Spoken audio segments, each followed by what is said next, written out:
They say if a house is built on death, it never truly becomes a home. In 1857, Thomas had built his family house in San Diego, California, on San Diego Avenue, right on top of land that was once used as a public gallows. Years earlier, people had been executed there, a place where hundreds of necks would literally snap in front of silent crowds. When the bodies were cut down, the ground was never blessed and never cleansed. Locals had warned him not to build there, but Thomas, being stubborn, did not listen.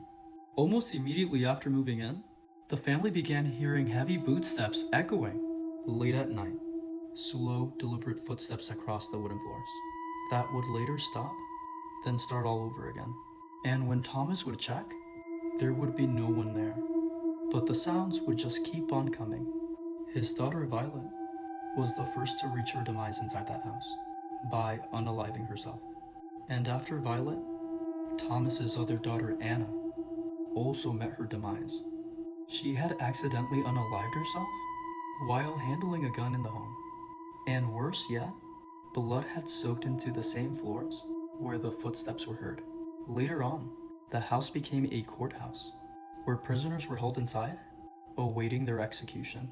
A man that went by Yankee Jim had already been hanged on that land years earlier for grand larceny.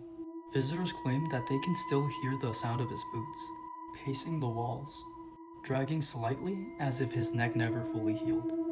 And it gets worse. Thomas decided to go back and live there again. And when he got there, the activity escalated. Doors would slam on their own, curtains would move with no wind being present, and the smell of cigar smoke would suddenly fill empty rooms long after his death. But the most disturbing presence was not Thomas. It was Violet. Guests and staff usually report seeing a young woman dressed in 19th century clothing, standing silently near the bedrooms or on the staircase, and she just watches. When approached, she vanishes, leaving behind an overwhelming sense of grief, so heavy that people have broken down crying without knowing even why. Some visitors claim that they would hear faint sobbings. Others would hear laughter.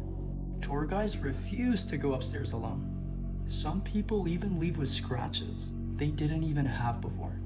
To this day, the Whaley House is considered one of the most haunted houses in America, and not because something evil moved in, but because something was already there. If you made it to the end, thank you so much for watching. Make sure to drop a like, comment down below what stories you would like to hear next.